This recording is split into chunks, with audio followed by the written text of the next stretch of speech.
Welcome to Wrestling with Heart, a podcast looking at pro wrestlers giving back to their community.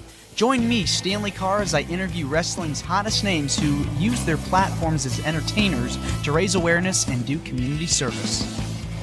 Hello and welcome to another edition of Wrestling with Heart. This is the show where we talk with professional wrestlers about what they do outside the ring, helping others, doing works of community service, and helping out in their community, doing charity work and all sorts of stuff.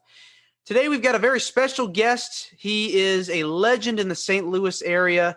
He's worked for several different companies, WWF, WCW, USWA. Now he's working for SICW, Southern Illinois Championship Wrestling. He's one of the current holders of the SICW Tag Team Championships. Another title he's held is the Southern Illinois Championship Wrestling Classic Championship, as well as the NWA Missouri Heavyweight Championship. It's my honor to welcome to the show Nighttrain, Gary Jackson. Welcome to the show, Gary. Thank you so much, Stanley. It's a pleasure and an honor for me to be sitting right in front of you and talking to you at this time. Yeah, absolutely.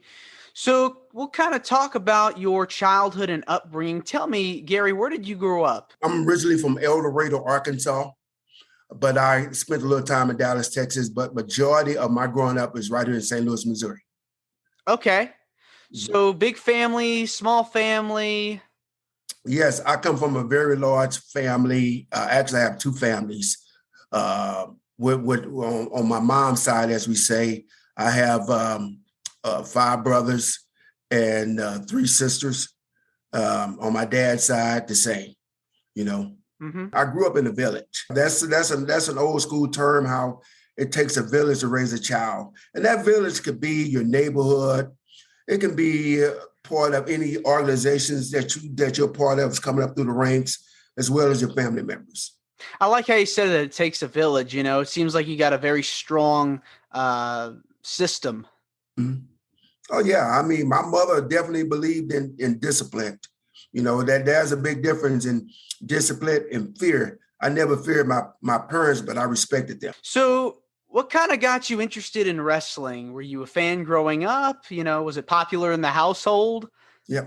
My story is just like any given young man or young lady at this point. When I came along, it was more of the men was getting into wrestling. But nowadays you got the males and females.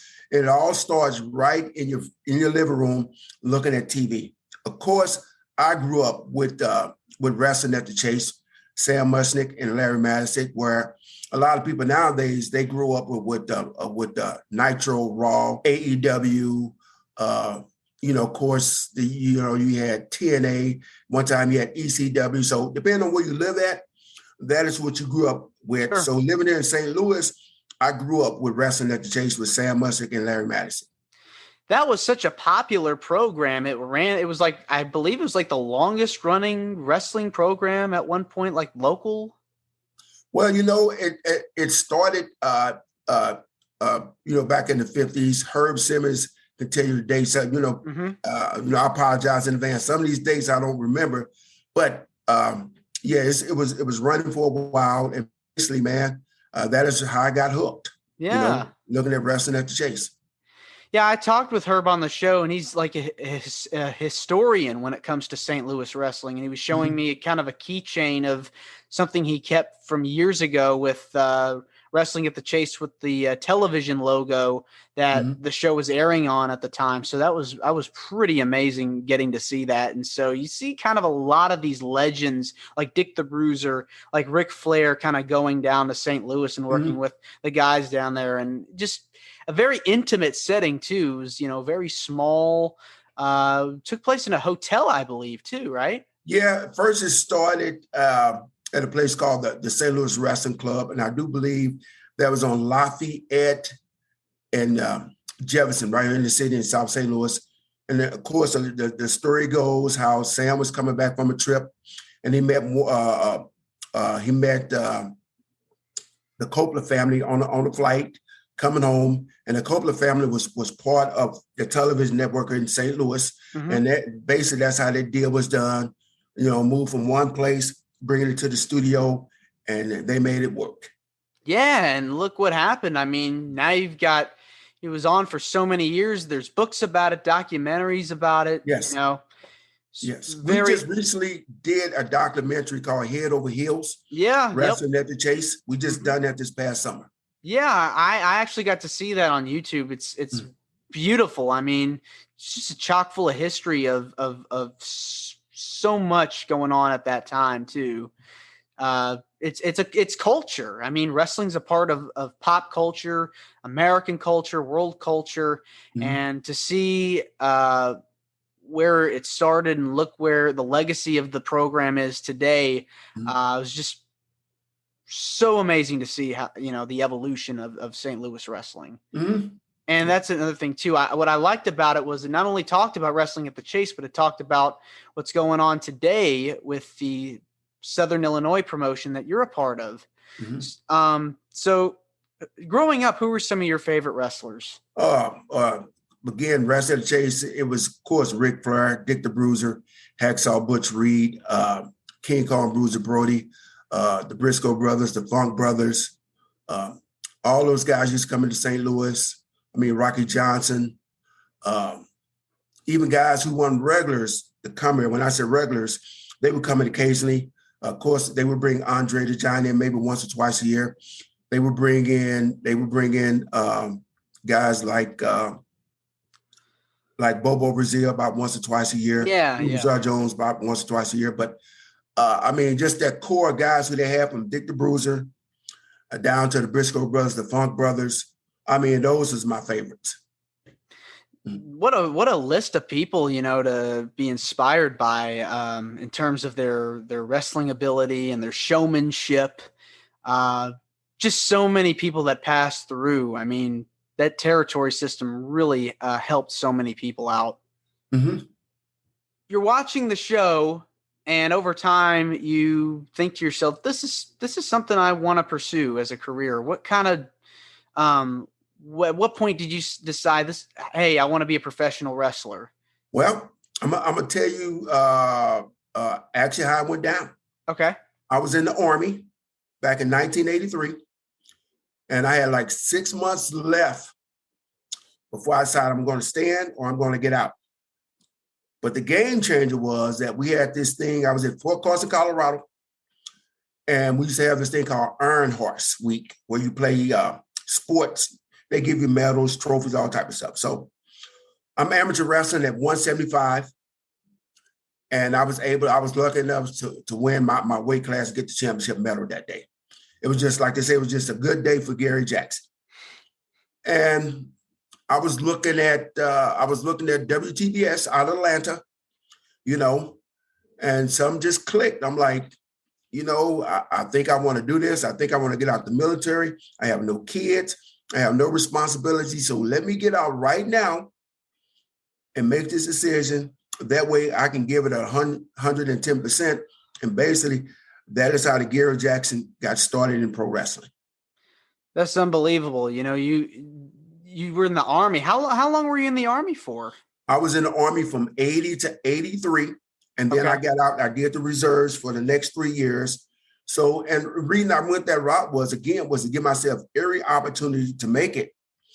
Uh, Again, I had no kids, no responsibilities, and I was eligible before I got out the Army to get a bonus and be promoted to an E5. A Whew. young man at 22 years old, making that type of money in those times. I mean, I was doing pretty good for myself. Oh, for sure. I mean, you were productive. I mean, you were out Mhm. there, and growing up, like you were talking about earlier, with that discipline, you were taught that at such a young age. So the Army definitely helped with that, I'm sure. Right. And as far as training, to be a Mhm. pro wrestler, it's not easy. You have to go to the gym and do all kinds of stuff to get in shape. Tell me about how the process was for you to make that Okay. transition. When I made that transition, I actually had an opportunity in Colorado Springs to stay out there, and they got independent shows out there too. Mm-hmm. But I'm like, no, I'm gonna go back to my comfort zone, and I'm saying this not as an embarrassment or whatever, but I knew if I came back to St. Louis, I knew I can come back to my mother's house, and I know I had a solid foundation not to just sleep on the couch all day, but that was my foundation where I can get out and hustle and get started in pro wrestling. So basically, I got out September of 83.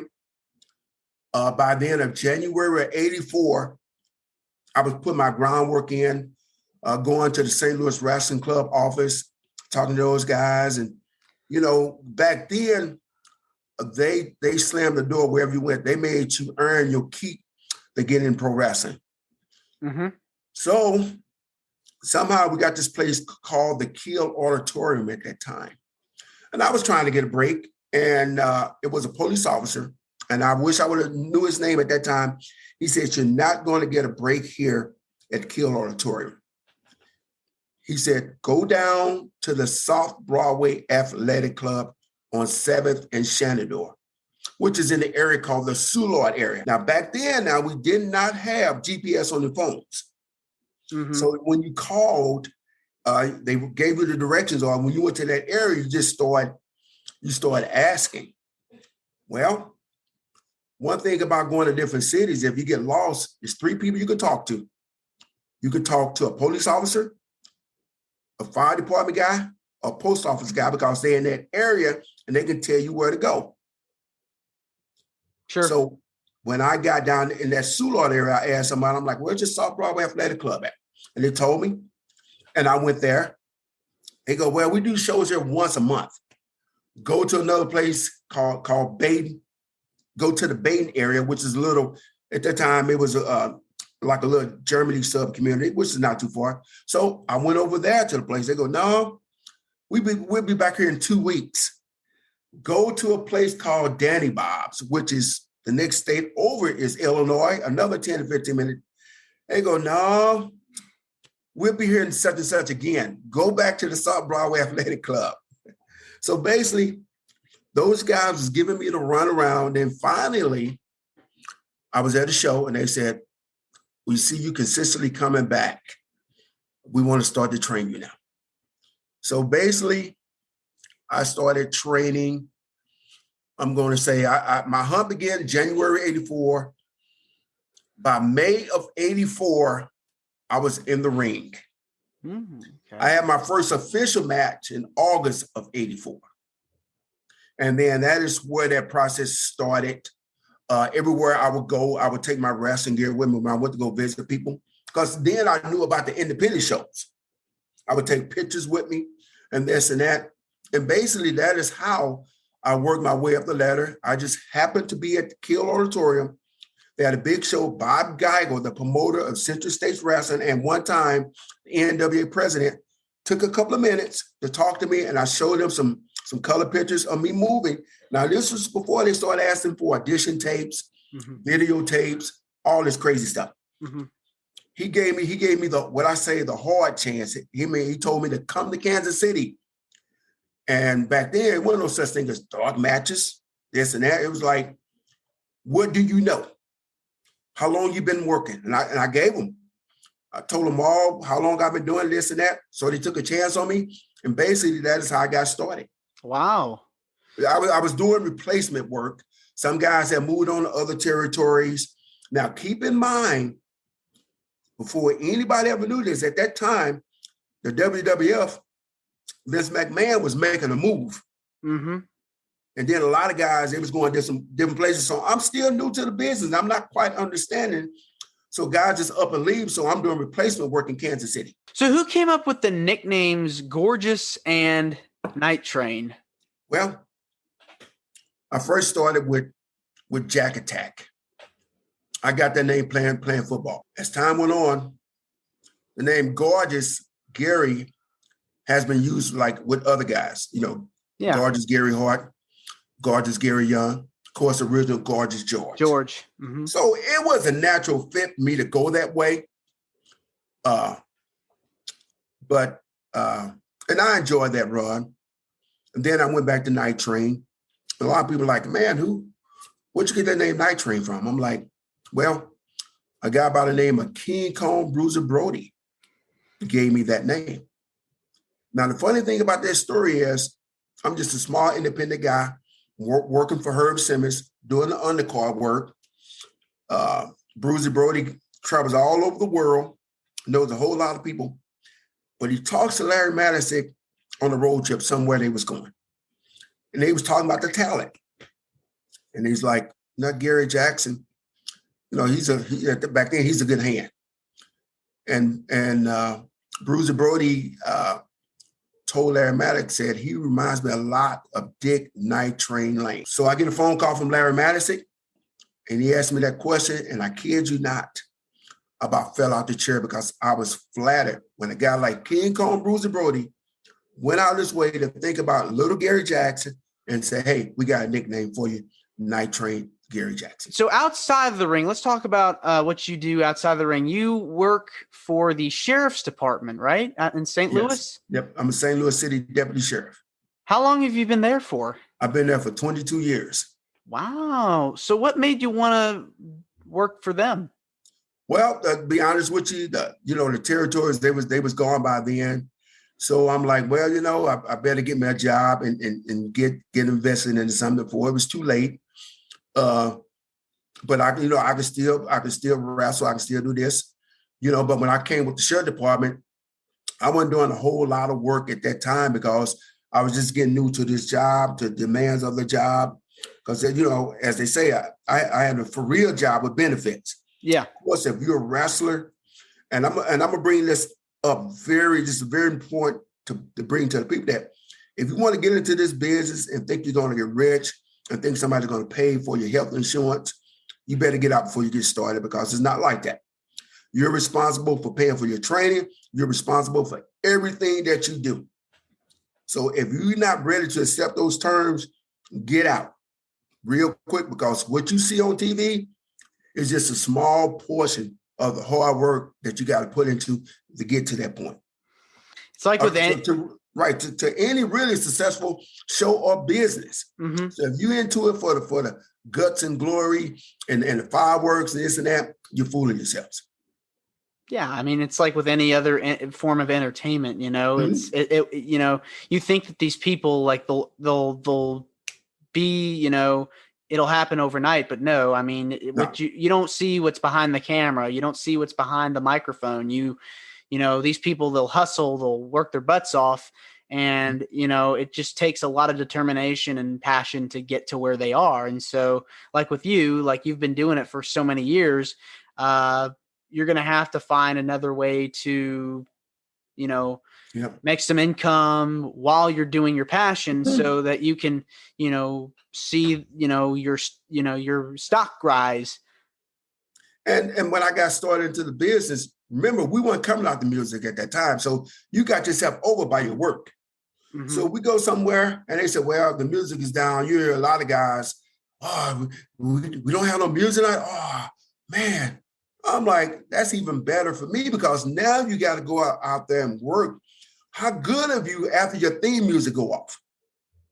What do you have in your arsenal once your music stop playing? What if you the sixth guy on the card? What can you go out with? That's something different from what the first 5 matches have done. And that's another thing. I look at the card. I see where I'm at on the card. I try to know everybody's ability. I know what match 1 is going to do. I know what match 2 is going to do. So when I get down to 4 or 5 where I'm at, my plan has already worked out what I'm going to do. Right. So it's just about, having the will and the planning out of everything that takes to be a pro wrestler and getting into that mindset. And so with working at the sheriff's department, I mean, you've had to deal, I'm sure, with some tough people in there too. Yes. When I go, man, you'll be surprised how many people are learning every day that I'm a wrestler. Oh, wow. They say I never talk about it. I'm like, well, I'm just like a big kid having fun. I don't think it's a big deal. And, every day somebody's like, man, you're a wrestler for real? I'm like, well, I don't actually give it to them like that. I'm like, well, they say I am, but I don't know. I gotta have fun with them before I smarten them up. Yeah. Yep. Yeah. Just be a friendly guy. I'm sure you've dealt with a lot of rough people. Yeah. And tell me about that. Tell me about some of those, any stories you've run into people that have kind of, done. Well, the thing about it is, man, I believe in when I go to work, when I have problems with guys, well, I want to try to reason with them. So I have no other choice than to go what we call hands-on. But for the most part, what got me through my years of being able to communicate and talk with people, and sometimes just letting them yell and scream to get it out. And then I try to kill them with kindness. But every now and then, I got to put the hands on them. Of course, you got to write a report about this and that. But for the most part, though, I really have no really, really bad stories. This and that. All my stories are real good stories in the sense of just going to work every day, coming home every day, staying healthy, going to the gym, training, and that type of stuff. Gary, it's been a pleasure to have you on. Come back and see us soon. I really appreciate you even more by inviting me on your podcast. Anybody can do what they want to do. You just gotta get yourself in motion and stay focused on the plan. I always tell a lot of guys who get in this business, give yourself every opportunity to make it. What I mean by that is go to the gym, train, be ready to go. I hope you got a good job because you're going to need upfront money to get started. I hope you got a credit card. I hope you got a good running car. I hope your cell number stays the same because if you keep flip-flopping your cell number, then nobody's going to get a hold of you. I'm not going to say always keep that bag ready by the door like I used to, but I'm going to say give yourself every opportunity to make it in this business because if you don't, then you're going to look back and say, I wish I could, I should have.